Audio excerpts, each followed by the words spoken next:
Hey everyone, Mike Neely, Transformative Steps, your destination for transformation.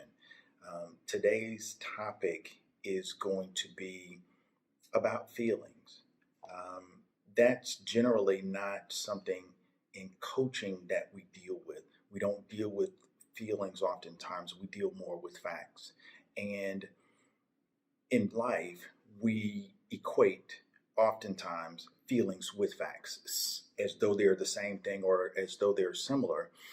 Um, One has something to do with the other, but not necessarily in the way that you would think. So, what's a feeling? A feeling is an emotional response to a given situation or a given set of circumstances. Maybe you feel happy because you got promoted on your job, or maybe you feel happy because you purchased a brand new car or you got a brand new house or you got a brand new contract or whatever. You feel something. Or maybe you feel emotionally charged or down because of the loss of a loved one, or maybe you got fired from a job.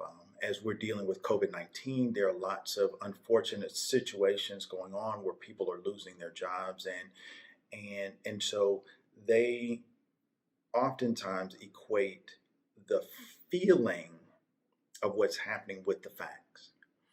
They feel bad or down or disappointed or happy or elated because of the set of circumstances that they're dealing with. Not really the case. So let's deal with that. What does it mean to be a fact? A fact is something that you can prove. A fact is something that is concrete, something that is evident. For example, when you got hired for a job, that is a fact. You were hired. You were given a contract. There was a agreed upon amount of money that they were going to pay you to perform this particular task. That is a fact. It is not a fact that a 50-year-old man can outperform a 16-year-old young man playing basketball, for example.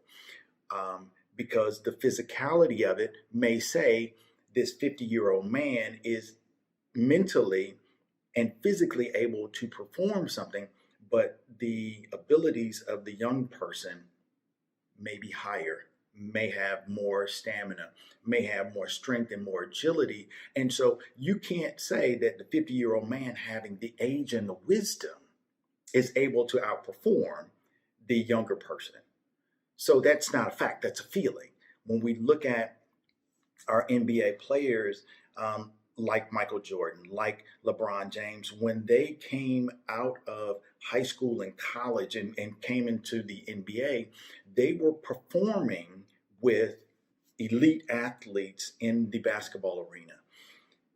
Did it was the feeling that they could perform on that level, or was the fact that they could perform on that level? The fact was the fact that they came out and they proved that they were able to dribble, score, defend, and perform in a space that was elite.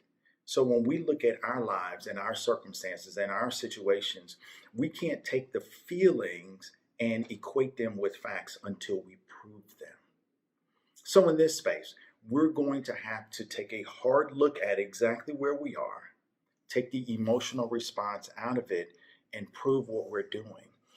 So when we're looking at life coaching, when we're looking at accountability partners, when we're looking at achieving goals and setting goals, part of that says, I can't go on the feeling of this particular thing. I've got to go on the fact. Did you get the new job? Did you get more clients? Did you get the contract? Did you get the promotion? Did you get the goal that you set out to get? Did you reach your goal? If the answer is no, that was a feeling and not a fact. We deal with facts. You need to move in the direction of achieving the goal. You need to take the emotional response out, and you need to step in a direction where you can prove that you have done what you set out to do. Again, just because you feel a certain way doesn't make that particular thing a fact. A fact is only a fact when you can prove it. The reason why so many people love mathematics and the sciences is because they can prove it time and time again with a given set of circumstances. A feeling, things that are emotional, are not something that we can prove. We know that we love. And oftentimes you hear people say, love is not a feeling, it is an action.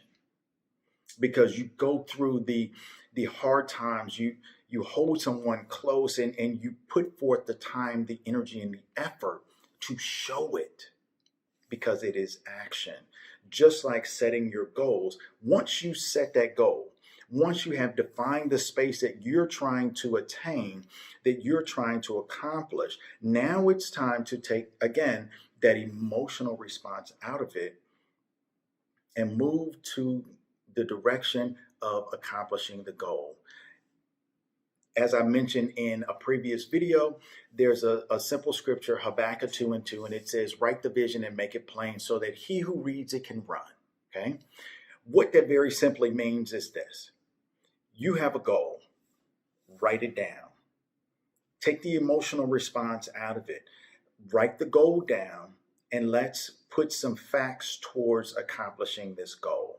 Let's say now I'm going to, step 1, identify my obstacles. Step 2, I'm going to start planning on overcoming those obstacles. Step 3, I'm going to now measure the obstacles that I have overcome. Step 4, I am going to accomplish my goal.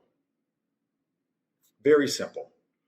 Just because you feel a certain way doesn't mean it's a fact. If you feel that you're invincible, the only time that you can prove that is when you are put to the test, when you're challenged. For example, as a young person going to the gym, you put the weights on and you grab that bar and you push up. As soon as you push up, you're now going to have to prove that you can do it or not. If you can't do it, guess what? You failed. But that doesn't mean that you give up. Just because you fail at a particular task, just because you fail at accomplishing your goal, does not mean that you turn and you run away. It means that now you put forth time and energy and you focus. You now look at a simple word in psychology called self-efficacy. That is a foundation for your confidence. That is going to encourage you now to dig inside of yourself and accomplish your goal. It is going to say, you know what, I didn't do well today, but I'm going to do better tomorrow. I believe in me. I know that I'm an overcomer. I know that I can accomplish this goal. I know that I can accomplish this task. I know that I can achieve this particular goal. I can do it. And now move in that direction. Again, simple idea, feelings are not facts. This is Mike Neely with Transformative Steps. I appreciate you all for stopping by. Continue to like the videos, share them, comment. Remember, every journey starts with a single step. I really do appreciate you guys. Let's get to stepping and let's move forward. If you need some help in this space, feel free to reach out to transformativesteps.com and we'll be more than happy to set you up with a coach. Thanks for stopping by. Take care.